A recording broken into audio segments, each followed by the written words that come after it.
Happy New Year and welcome to Space to Ground. I'm Chelsea Bayarte. The astronauts in orbit celebrated their holiday season with some much-deserved time off, a special holiday meal, and views of the first sunrise over Earth on New Year's Day out the window. But, like many of us here on Earth, it was back to work this week. Aboard the International Space Station, the focus was science. So we know that space food isn't the most fresh, and we also know that prepackaged food has a tendency to lose vitamins and nutrients over time. One experiment called BioNutrients 2 aims to keep the astronauts healthy on long-duration missions where fresh food is even harder to get.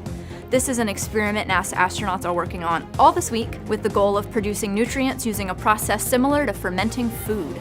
To run this experiment, they're using 3 things: yogurt, kefir, and a yeast-based beverage, and no, it's not beer.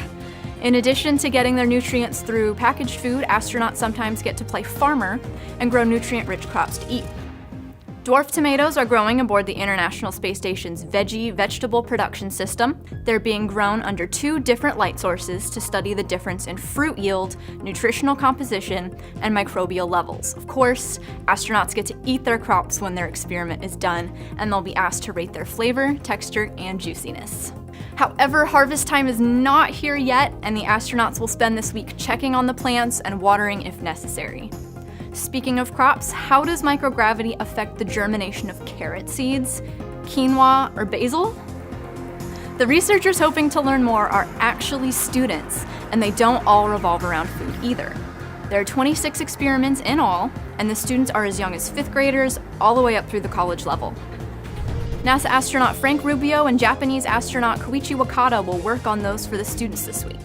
This research is made possible by the cargo spacecraft that deliver them to the space station, so the humans in orbit can begin working on them.